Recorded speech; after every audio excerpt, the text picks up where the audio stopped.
What's up, everybody? It's your favorite show, Get a Bucket. I'm your host, Train, as usual. Hope you're all having a wonderful, wonderful day. Now, today we're going to talk about the WNBA's 2025 trade deadline. But before we do that, please make sure to hit that like and subscribe button, comment, tell anyone about the show. Trying to get the ratings up a little bit, just a little bit. But like I said, we're going to talk about the trade deadline, ladies and gentlemen, because it was a good one.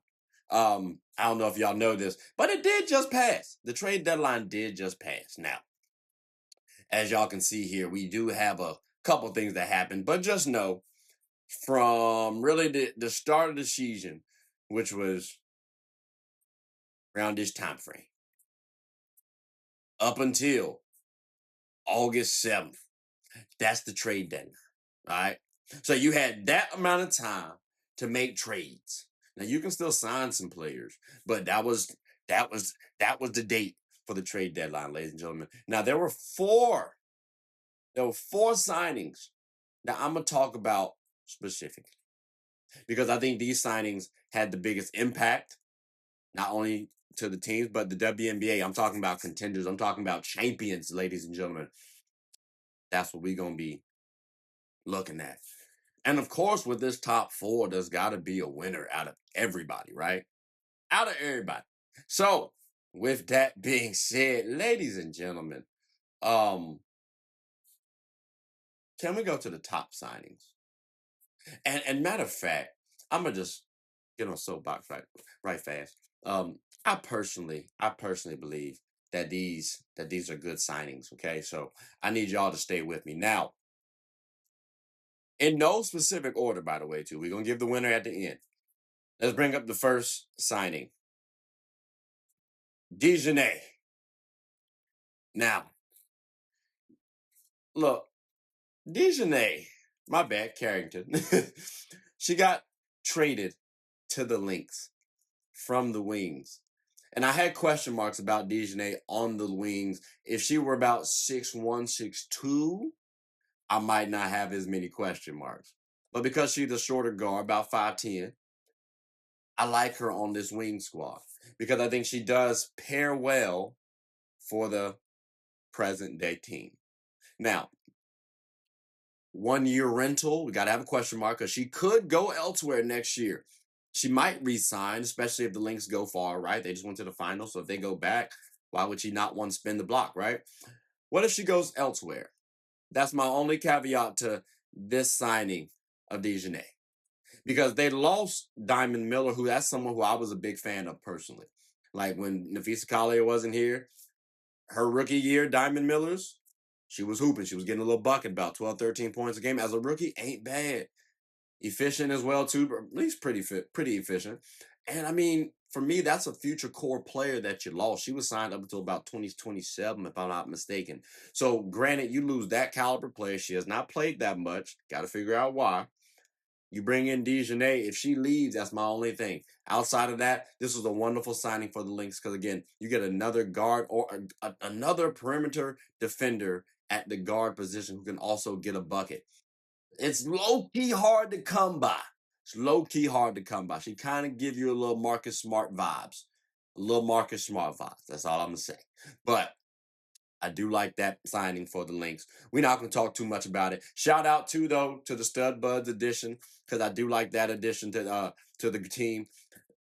I will say this to the dildo fans out there. This might be the only team I can see you throwing a dildo at, only because they mentioned it on their show, Stud Buds. That's the only reason. Strappy Lappy. It's the only reason why I was in. Outside of that, and even then, don't throw them. Like, can we stop throwing the dildos, please? I'd appreciate that. I know there was an article that came out about that. We'll talk more about that, but I had to throw that in there right quick. Now, going on from the Lynx, let's talk about another team, shall we?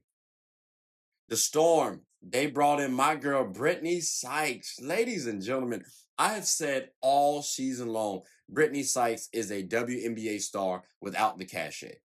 And I'm glad she has been proving me right this season. Again. Like, she was an all-star. And initially, she wasn't supposed to be. She didn't get voted in initially, which I thought was a slight to Brittney. Like, she was the best player on the Mystics. But she ended up making the all-star team because of injuries. and she showed out. She played well. Well, she gets to play alongside four really good players on the Storm squad. And it makes me wonder, damn, can they be contenders again? Because I think with her addition, she is that star piece that can help NECA, that can help Skylar. She doesn't have to carry a team. She can, though. Let's not forget the Mystics were in playoff contention about the middle of the pack with her at the helm. Now we're lessening her role. She can do quite well. I've seen her on my Sparks before do well. Now, when I look at what the Storm had to give up, Alicia Clark, Zaya Cook, plus a 2026 first round pick, their own, by the way. Got to throw in that Alicia Clark didn't play that much, weirdly. Zaya Cook, young, didn't play that much either. So, in that first round pick, it's their own. They're going to the playoffs, ladies and gentlemen. They've been fairly consistent in the playoffs. They have my Sparks pick. So they're cool. They still have another pick left. And they just got Dominique Malonga, the number 2 pick in this year's draft, because my Sparks lost it because we got Kelsey Plum. So the Storm are cool. Bringing in Brittney Sykes, that fits their immediate future or immediate present. She could possibly play for the future, or let's see what happens. Maybe they make more trades later on. Either way, I do like this addition for the Storm. Because you could start Brittany, you can bring her off the bench. She can be in the depth lineup, meaning the closing 5. It's a lot of things you can do with that. But let's move on, though, because we got more signings to talk about. That's 2 out of the 4. So the third signing I want to talk about, DeWanna Bonner. Whoa. Okay. Now, this one was good. Now, this one was interesting because it was a pure signing. You got to remember, the Indiana Fever had DeWanna Bonner. Then they cut her. Oh, I wish I had some scissors around. Oh, I got some right here. And they red, too. You know what I'm saying? I gave her the boot, bro. And she also wanted to go, too, and I get it. Because I also thought they weren't utilizing her properly. You have, what is she, about 6'1", 6'2", 6'3", lanky, can shoot the ball, form. You can say it's ugly. I'll give it to you. But she be making that thing. She be getting the bucket. So with that, and she's also shown she can lock down younger players still. Shout out Caitlin Clark, because she did lock your ass down in the playoffs. Trust me, I recorded the highlights. So when the Mercury signed her, you got to remember who they have. Kalia Copper, Satu Sabali, and of course, Alyssa Thomas, the triple-double queen. Ladies and gentlemen, that's a star-studded squad right there. That's 4 players who can get you a bucket and defend. But most importantly, they all don't have to start. Like, DeWanna Bonner's already shown on the Indiana Fever she can come off the bench. So again, this is a pure signing. They lost nobody. And you're pairing DeWanna Bonner, who has a chip on her shoulder, with her boo, who's a triple-double queen, and Alyssa Thomas, who I call top 5 in the WNBA. Again, ladies and gentlemen, that's a tough. That is a tough signing to get. And I did say last year, I did want DeWanna and Alyssa to kind of go separate ways, right? If so, I'd like to see it. But if they go to the same squad, I ain't mad at it. You know what I'm saying? So we tried this direction. Now we're going to bring it back to unit. Y'all see what I'm doing. Y'all see where I'm going with that one. We got love in there. So again, I'm loving this signing for the Mercury because love and basketball reasons. No pun intended. But let's go ahead and talk about the next one, because I think this one, again, is a really good one as well, too. And that's Emma Meesseman for the New York Liberty. Ladies and gentlemen, again, this is a pure signing. The Liberty did not lose, not a thing. And keep in mind, too, the Liberty have actually been going through a lot of injuries over this season. Sabrina Ionescu's been out. Jonquel Jones has been out. Brianna Stewart has been out and is still out. It's nice that they can have a treasure trove of players. Like, Leonie Phoebus was out for a little bit of time just to go play basketball in the EuroLeague and then come back. Like, they've been without some talent now. Got to give them credit. But signing Emma Meesseman, the 2019 WNBA Finals MVP, that's crazy. No trade. She won on a team, which is also insane to think about. So getting her on this squad, you can bring her off the bench. You can start her. She's at 6'4". She can play your power forward. She can play your center. Right now, she giving you about 12 to 14 points with like 4 rebounds, 4 assists, 1.3 steals, 1.3 blocks. If that holds up, that's insane to think about having at your disposal, in addition to the players that they got. Sabrina, Natasha Cloud, Leonie Phoebus, Breanna Stewart, Finals MVP herself, Jonquel Jones. Ridiculous. So again, this New York Liberty team, signing Emma Meesseman, not losing a player. Crazy. It's just insane. And like, I hate to say it, but if they're able to retain this roster, you know for a fact the expansion draft is definitely going to be targeting this squad. Oh, I'm selecting players, bro, and they're good players. It's crazy. It's wild. But, ladies and gentlemen, we gotta look. We gotta talk about. We gotta talk about the winner. So I gave a top 4. Y'all have heard the people, right? We got to talk about Emma Meesseman, DeWanna Bonner, Brittany Sykes, Dijonai Carrington. All 4 players will do wonders for their team. All 4 teams are contenders and are stronger contenders now just because of these signings. So because of this, ladies and gentlemen, who the winner? It's a tough one.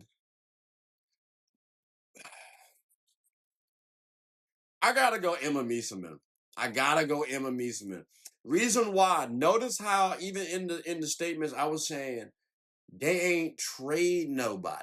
They ain't give nobody up. Like, ladies and gentlemen, that's a lot. That's a lot to think about. And again, I had slight depth concerns for the Liberty when they lost Phoebus, right? Because I didn't know if she was gonna come back or not. Does she get injured? We'll see what happens. They already out Benaje Laney, but they got Natasha Cloud. Like, I spoke on the injuries. You got to get the cohesion. Emma Meesseman coming to the squad now? That just adds to the depth. Again, ladies and gentlemen, for me, this was a no-brainer. I also thought about DeWanna Bonner because of the chip that she has on her shoulder. Like, again, ladies and gentlemen, I get it. The Indiana Fever caused a problem, and I really want to see the Fever versus the Mercury in the first round. I really, truly do. If we could get that, oh my God, that'd be amazing. That's what happened last year between, well, I guess it was the Sun and the Fever, but still, similar thing. And that would be entertainment, drama, across the board. But the depth, I don't have as much value in for the Mercury as I do the Liberty. And I get you. You might even be able to say, well, damn, can that mean that DeWanna matters more? You can. That's fair. That's a very fair point. Emma Meesseman, for me, can be finals MVP. And on the depth of this team, she can start, she can finish. And I think the Liberty can go a little further than the Mercury. Again, when I'm thinking about the Mercury, ladies and gentlemen, like, who we got? Monique Okoa, Makani, Kalia Copper, Satu Sabali, Alyssa Thomas, and Natasha Mack as the starters. And then with Sammy Whitcomb, DeWanna Bonner, and Kalani Brown coming off the bench. That's about an 8-woman roster deep, okay? When we talking about the Liberty, I got Sabrina Ionescu, Leonie Phoebus, Breanna Stewart, Emma Meesseman, and Jonquel Jones. You can run that roster. You can. Or you can even throw, and then you can have Natasha Cloud, Rebecca Gardner, Maureen Johannes, Isabel Harrison, and Nyara Sabali as the bench unit. And you can put Natasha Cloud in that starting unit and bring Emma off the bench. You very well could. I just wanted to have 2 bigs for both units. And then you got Natasha Cloud with her boo, Isabel Harrison. I see y'all. You know what I mean? So again, that they can run easily 10 deep, easily. And then adjust the rosters. The Mercury don't as much. And again, not giving up their depth is what sold it for me. Because when you're looking at, all right, the Storm, right? The Storm have Skylar Diggins. You can go Brittney Sykes, Gabby Williams, Nneka Ogwumike, Ezzie Magbegor. And then you got Erica Wheeler, Tiffany Mitchell, Lexi Brown, and Dominique Malonga. I do like that squad. They about 9 deep. You're relying on a rookie right now, Dominique Malonga.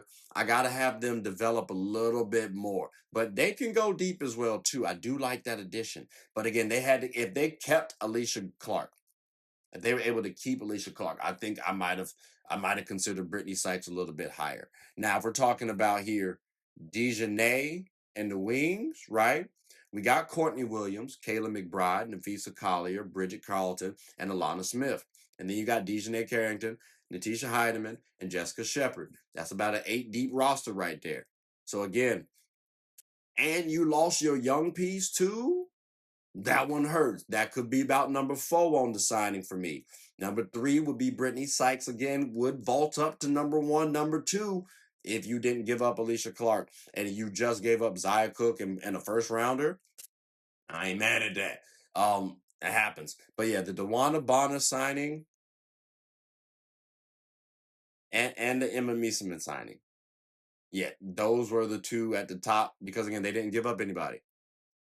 And these are the contenders. So I really hope that we get to watch these girls get a bucket. And like, imagine if they play in the WNBA Finals. Liberty versus Mercury. 2 different signings would be kind of interesting to see how they battle out.